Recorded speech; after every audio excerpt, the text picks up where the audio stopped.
大家好，歡迎收睇今日嘅 BB 食譜頻道。咁有啲媽媽就問咧，咁我之前有幾個食譜咧，就利用一啲食材，譬如有啲芝士啊、有啲番茄醬啊咁樣咧。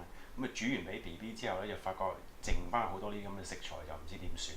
咁我就設計咗一系列嘅食譜咧，就陸續就推出喺呢個頻道入邊。咁就去利用呢啲食剩咗嗰啲食材嘅。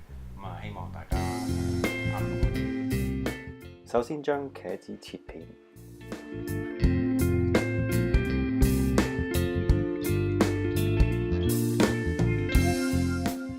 倒少少橄欖油喺焗盤上面，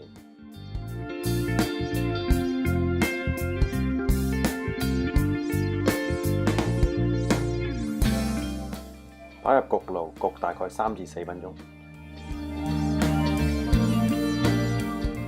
當茄子焗緊嗰陣時，我哋可以準備啲餡料：半杯麵包糠、1杯芝士、1茶羹百里香、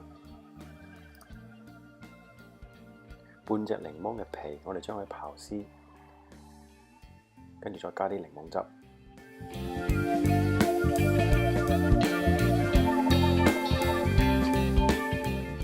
咁呢個時候，啲茄子應該焗到夠腍㗎啦。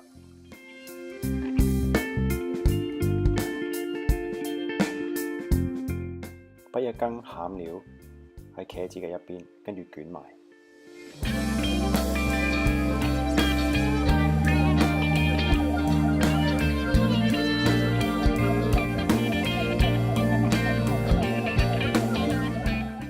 重複以上嘅步驟，直至到所有茄子都捲晒。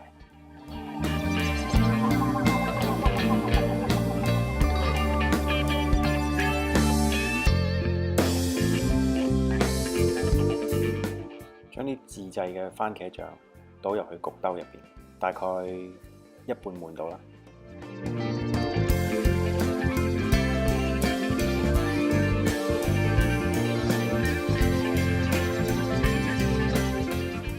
然後將啱啱捲好嘅茄子鋪滿喺番茄醬上面。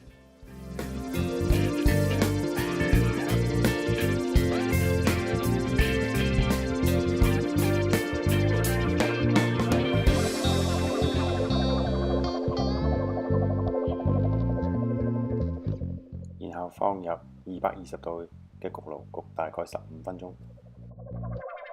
喺焗爐攞出嚟之後，再滲一紮 Parmesan 芝士喺頂。